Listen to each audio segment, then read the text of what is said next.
Welcome to the Banker Lamp. Please enjoy the video. In this video, I will explain how to launch your BMW X3 M40i.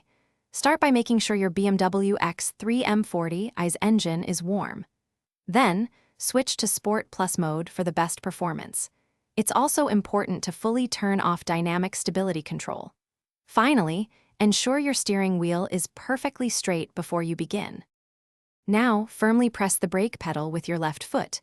With your right foot, push the accelerator pedal all the way down, past the kickdown point. Keep both pedals held until you see Launch Control active on your display.